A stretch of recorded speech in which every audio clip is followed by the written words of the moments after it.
Mais quand H se réveille, il est au volant de sa voiture, sur un chemin peu fréquenté près d'une autoroute. Il n'est pas blessé et ne voit pas autour de lui les indices d'un accident. Il essaye de mettre en marche la voiture, mais n'y parvient pas. Il abandonne donc son véhicule et marche dans la campagne pendant des kilomètres.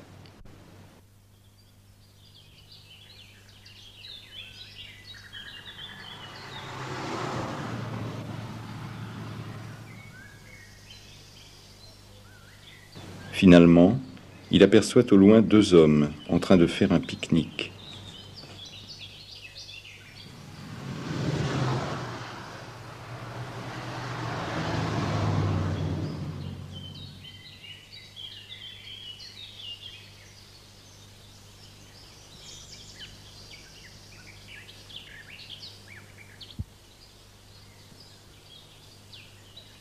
La voiture est en panne.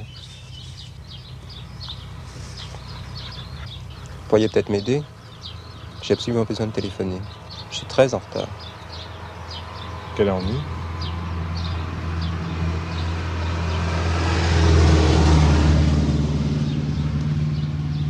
Je suis peut-être indiscret, mais on dirait un jeu de loi, là. Ça fait longtemps que vous jouez? Longtemps. Ça se joue uniquement à deux? Non.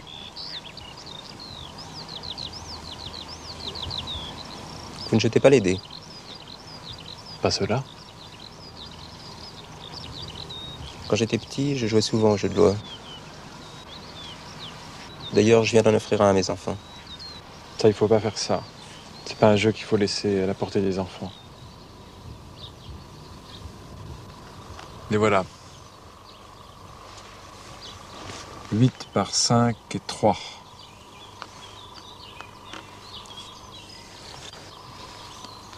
Vous avez 1 heure. Au revoir.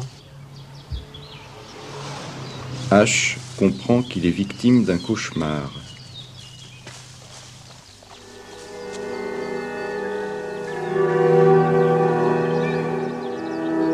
C'est pas mal.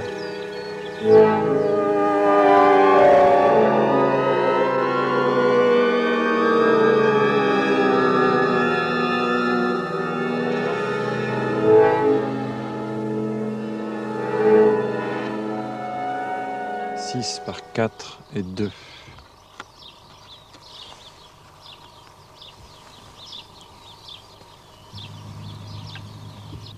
Je ne peux pas attendre. J'ai rendez-vous dans une demi-heure. Alors, faites vite.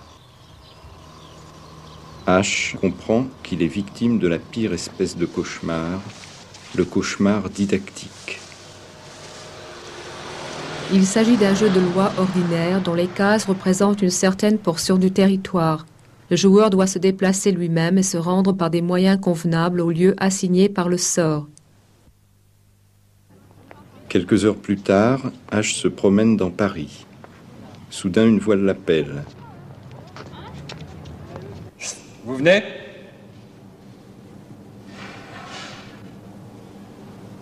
H comprend que durant l'heure qui s'est écoulée, on s'est joué de lui.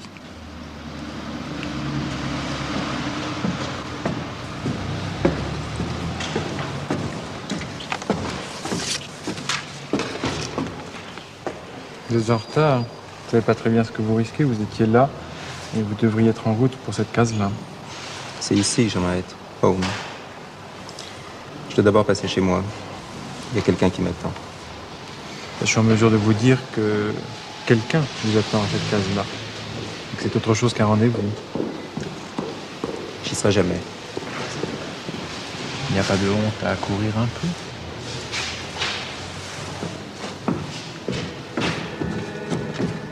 H espère que tout ça n'est qu'un mauvais rêve. Peu à peu, il se pique au jeu. À quoi est-on en train de jouer? Il ne voit pas encore qu'il y a plusieurs jeux de loi.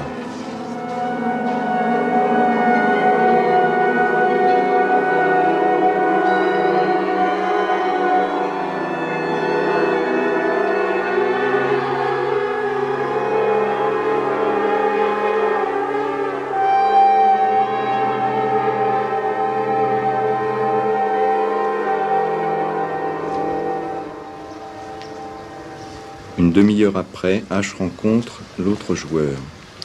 Vous avez un système? Je tourne toujours à droite. Systématiquement. Pas tout à fait. Mais finalement, oui. Et vous êtes sûr que la droite et la gauche ont un sens ici? Et si la sortie du labyrinthe était ailleurs qu'à droite? Je suis pressé. J'ai rendez-vous dans une demi-heure. Alors un conseil, ne prenez jamais 2 fois dans le même sens la même rue. Et faites comme Ariane si elle était folle. C'est-à-dire? À chaque fois que vous voyez une nouvelle rue, vous la prenez. Et vous ne revenez sur vos pas que si vous ne pouvez pas faire autrement. Qu'est-ce que vous allez faire? Comme Ariane si elle était sage.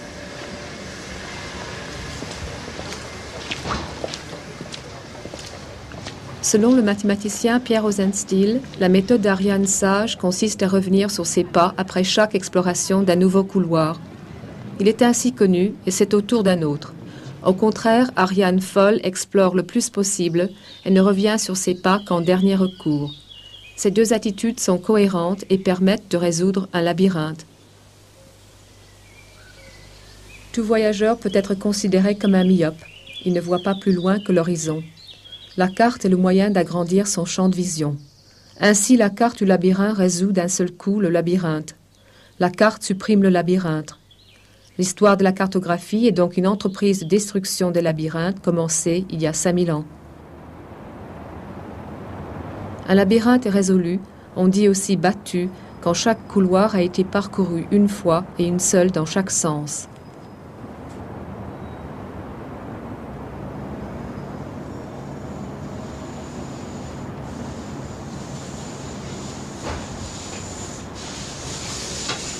Où allez-vous? Je ne sais pas, je suis perdu. Et je suis très pressé. J'ai rendez-vous dans une demi-heure. Bon, je vous accompagne. Mais allons vite parce que je suis pressé, moi aussi.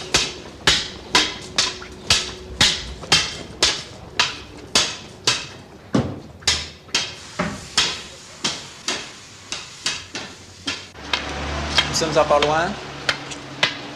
Ce qu'il y a de bien... Laissez-moi, je peux descendre tout de suite. Ce qu'il y a de bien dans ce quartier, c'est la carte sonore qu'on y a mis. On n'est pas loin de chez vous, écoutez. C'est du Beethoven. Moi, j'habite du côté de Berlioz. C'est moins drôle.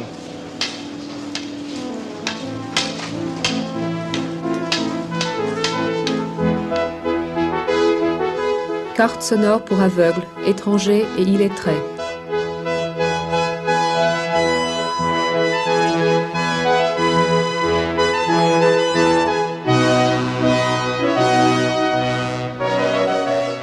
Chaque zone est caractérisée par une phrase musicale.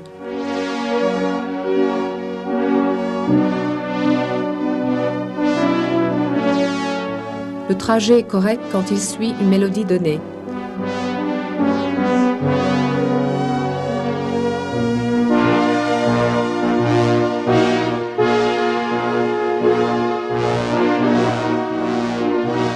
Tout changement de parcours implique un changement de mélodie.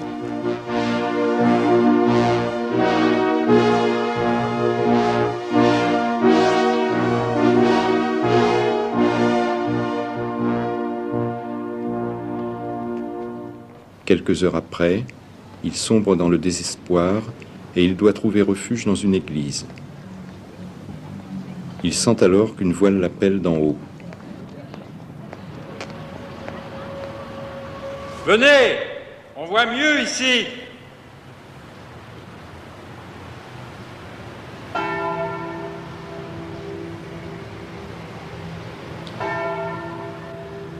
H comprend que l'église aussi est entrée dans le jeu. Oui, venez, c'est d'ici qu'on voit mieux.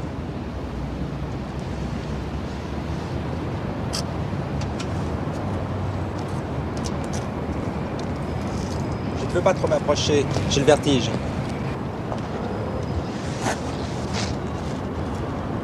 Vous êtes sûr, c'est le vertige? Qu'est-ce que vous voulez dire?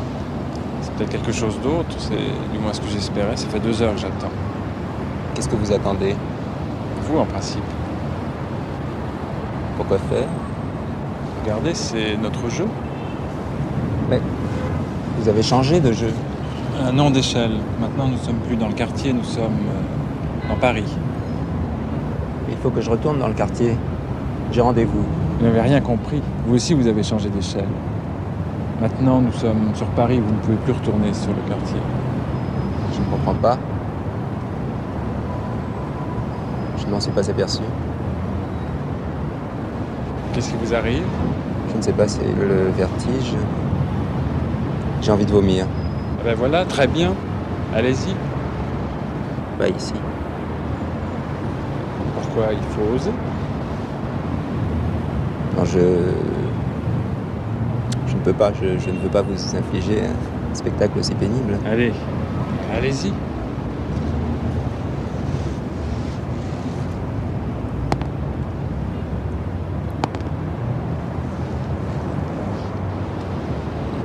Je suis un peu déçu. Ce n'est pas ce que vous attendiez? C'est votre jeu, pas le mien. À quoi voyez-vous ça? Par la couleur. Vous devez aller là. Vous êtes sûr de ne pas avoir encore envie de vomir un petit peu pour moi? Pas vraiment, mais j'ai un peu mal aux oreilles. Ah bah je vois. Ne vous inquiétez pas, ça fait un peu mal au début, mais après c'est très très bien. 6 et le 3. 6 et 3. Je dois aller là. Allez vite.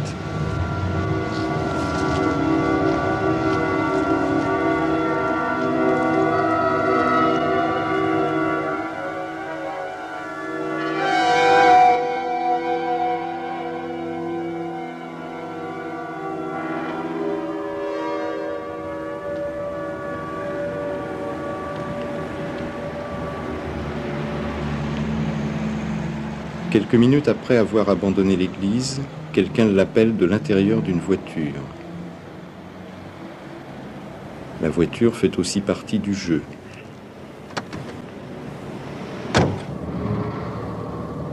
À la case 12, s'il vous plaît. Je crois que c'est dans le 18e. Si ça peut vous être utile, j'ai une carte. Première hypothèse, la carte est ancienne et la ville a peut-être changé. La carte est en retard sur le territoire. Elle est en partie inadéquate. Deuxième hypothèse, la carte est prospective. Elle sert de modèle à l'aménagement. Elle est en avance sur le territoire. La ville ne ressemble pas encore à la carte. Troisième hypothèse, la ville détruite par un cataclysme a été reconstruite d'après plusieurs cartes. Celle-ci présente les caractères décrits dans les deux premières hypothèses. Les inadéquations s'additionnent. Il faut donc envisager la construction d'une carte parfaite. Première proposition. La carte parfaite serait à l'échelle 1. Elle serait aussi grande que le territoire. On peut voir dans les panneaux indicateurs et les plaques de rue une timide tentative de créer cette carte parfaite. Elle permettrait de se passer de cartes. Deuxième proposition.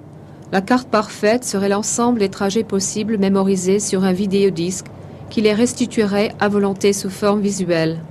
Cette carte parfaite rendrait d'inestimables services à l'armée, aux agences de tourisme et à toutes sortes de voyageurs.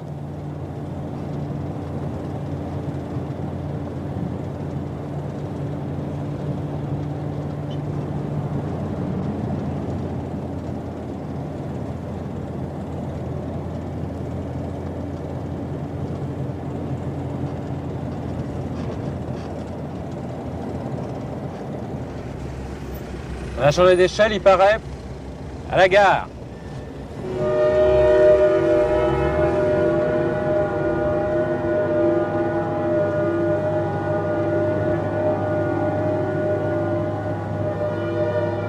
Alea Jacta Est.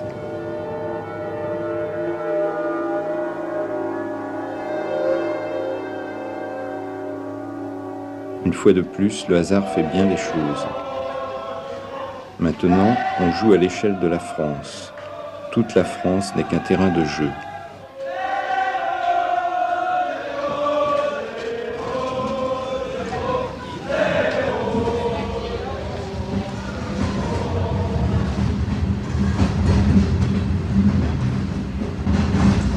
À cette échelle, deux cartes se mettent à diverger. Celle qui s'écarte pour disparaître s'appelle carte mentale.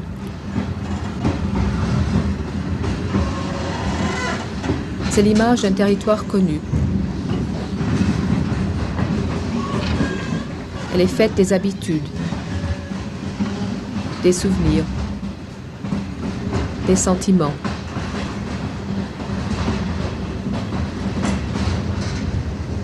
C'est l'univers familier des espaces usuellement fréquentés. L'autre est une carte papier qui représente un territoire peu ou pas connu. Les savants prétendent qu'on ne voit que ce qu'on sait. Il faut alors conclure à la toute-puissance de la carte papier.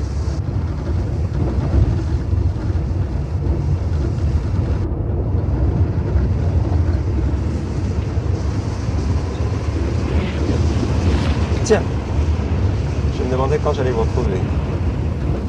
Vous en êtes bien sorti. Je m'y attendais pas. Vraiment? Vous dites ça pour me faire plaisir.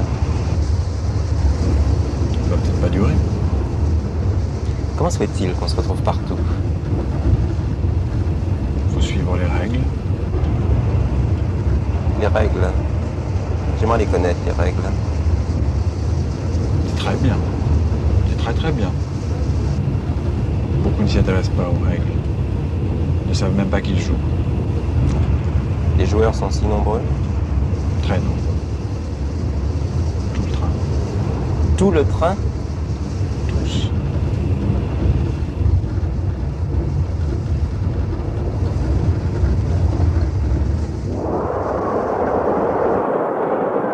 Qui êtes-vous?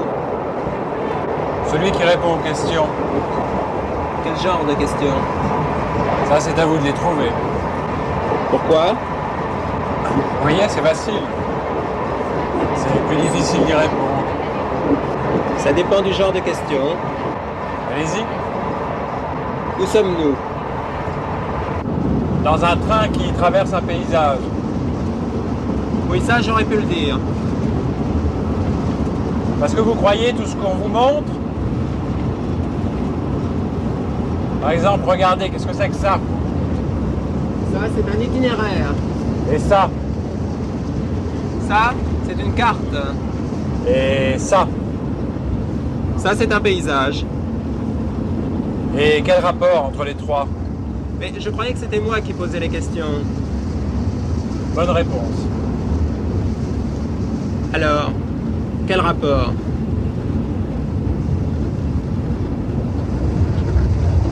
Le bruit des bogies du train l'endort. H se dit qu'après tout, puisque le rêve s'éternise, il vaut mieux faire une petite sieste afin de l'abréger.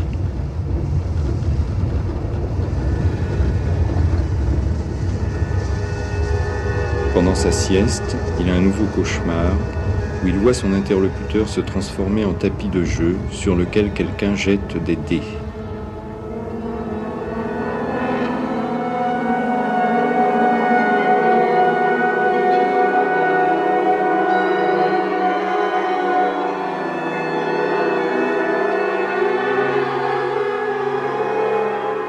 H comprend que le jeu lui ordonne de descendre du train.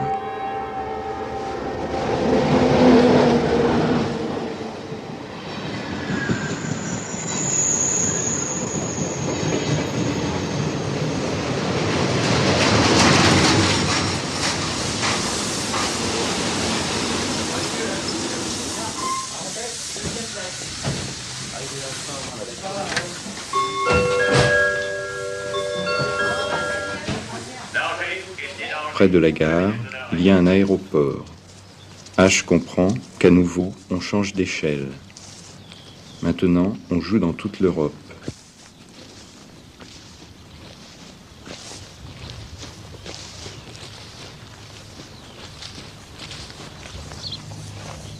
On se retrouve. Encore vous. Et ça s'est passé comment alors? Cette fois, ça a été beaucoup plus dur. J'ai perdu des heures, des heures. J'avais pourtant avancé de 4 cases et je suis tombé sur un type qui m'a tenu la jambe pendant un temps J'espérais infini. qu'on rattrape maintenant. J'avais pourtant 4 cases d'avance, enfin au moins 4 cases. Et j'ai perdu, alors j'ai jamais perdu autant de temps. Vous préférez les jeux au rendez-vous, non? Le rendez-vous, ça fait longtemps que je l'ai raté, très longtemps. Vous savez ce que vous risquez? D'arriver peut-être, pourquoi pas? Non, vous savez pas ce que vous risquez. Ah, ce sont toujours les mêmes qui font des menaces. Le choix se resserre. Regardez en bas. Le territoire disparaît, il se met à ressembler à une carte. Il va falloir choisir entre la carte et le territoire, entre la théorie et les rendez-vous. Je n'arrête pas de courir et vous me parlez de théorie.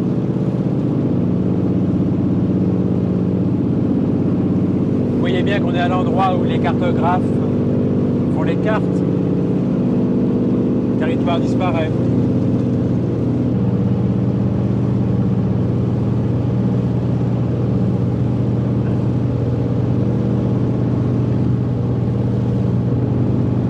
Vous avez peur en avion? Non, jamais, sauf quand il atterrit. C'est l'habitude, la théorie, ça fait toujours très peur. Maintenant, À la case 18, c'est les monts fossiles. qu'est-ce que c'est que ça, les monts fossiles? C'est une chaîne de montagnes qui était montée sur la carte par des cartographes qui vont joindre deux chaînes entre elles. Mais ce sont des montagnes qui n'existent pas. Ah non, non, ça n'existe pas, non. Mais sur la carte, ça existe. Et on arrive bientôt. Encore une photo. Les monts fossiles sont des montagnes imaginaires créées par le grand cartographe Philippe Buache au XVIIIe siècle. Ces montagnes viennent à l'appui de sa théorie sur la configuration du globe terrestre. Les événements du cauchemar et la fatigue lui font trouver le sommeil. Dans son sommeil, il rêve qu'il survole les cartes géographiques d'une exposition. Je ne comprends rien. C'est incompréhensible. Ça m'étonne pas, c'est une carte routière japonaise du XVIIIe siècle. Ça ne nous empêchera pas d'arriver au but. Maintenant, il ne traverse plus l'espace mais le temps.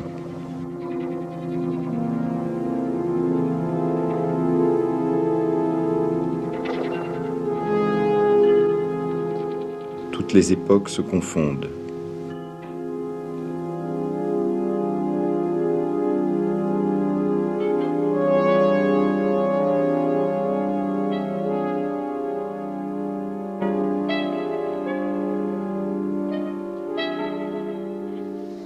Tandis que maintenant la carte disparaît, on revient au paysage. Tenez, c'est là que j'avais rendez-vous tout à l'heure. Vous savez déjà que vous n'y serez jamais. Ce retour au paysage permet de poser une question délicate. Si la carte est une représentation du paysage ou du territoire, qu'est-ce que le territoire? Il apparaît à l'évidence que le territoire est la somme de toutes les cartes, le résultat d'une addition infinie. Ou à contrario, le territoire est ce qui reste quand on enlève tout le tissu de lignes, dessins, traits et couleurs qui le recouvrent. Son existence devient douteuse. J'ai un peu peur. Nous survolons un labyrinthe. Il n'y a pas de quoi avoir peur, nous sommes en avion.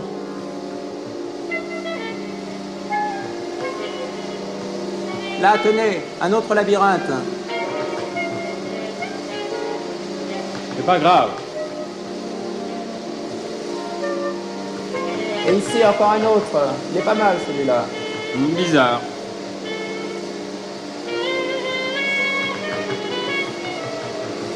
Et là, encore un autre labyrinthe.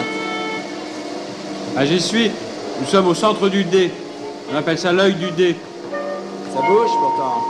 Je crois qu'on va bientôt sortir et on connaîtra le dernier tirage.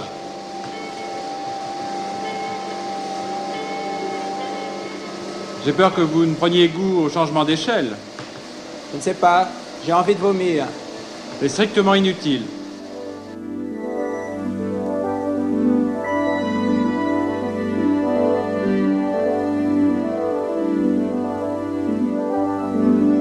Une carte peut être dite erronée quand on ne retrouve pas dans le territoire ce qui figure sur la carte.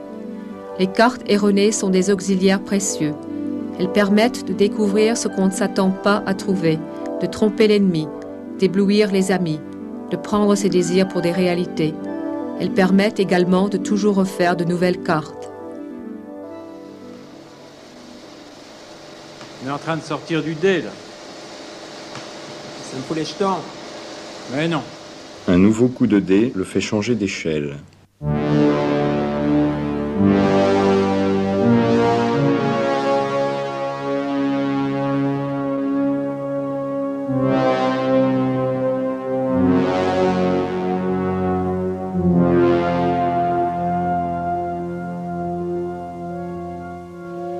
Maintenant, toute la planète est entrée dans le jeu.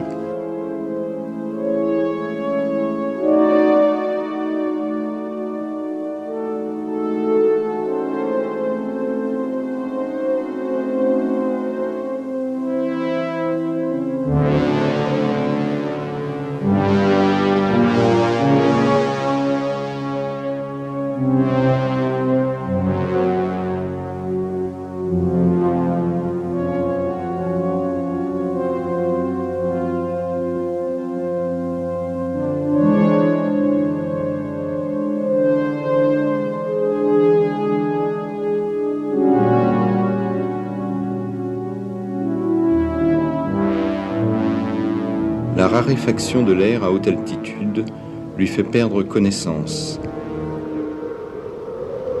Quand il se réveille, il retrouve les dés sur une surface rugueuse sur laquelle il repose.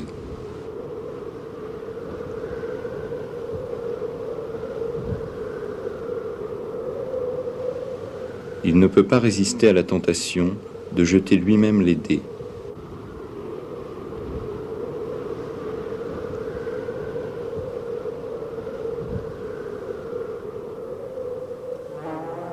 H comprend qu'on joue avec lui comme avec les dés dans un jeu où il est à la fois le joueur et l'enjeu. Les règles du jeu l'obligent encore à changer d'échelle. Il est maintenant passé à la dimension cosmique.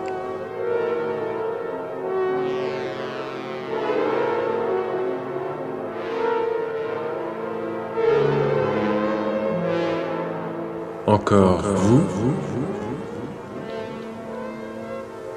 Vous n'allez pas me reprocher d'être beau joueur. À ce niveau, vous n'aurez plus besoin de jouer. Mais j'ai un rendez-vous. Vous y êtes. Nous tournons avec le soleil. Il n'y a plus de jour, ni de nuit. Il n'y a plus de temps. Nous vivons désormais dans la pure instantanéité. Vous voulez dire que nous sommes morts? Non.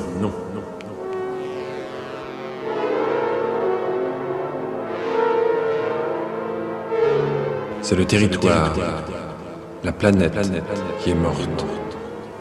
S'il n'y a plus de temps, il n'y a plus d'espace.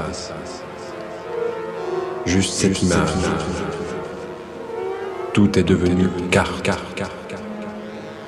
pour nous. C'est absolument tragique. Tragique. On ne peut être sur terre et dans le ciel à la fois.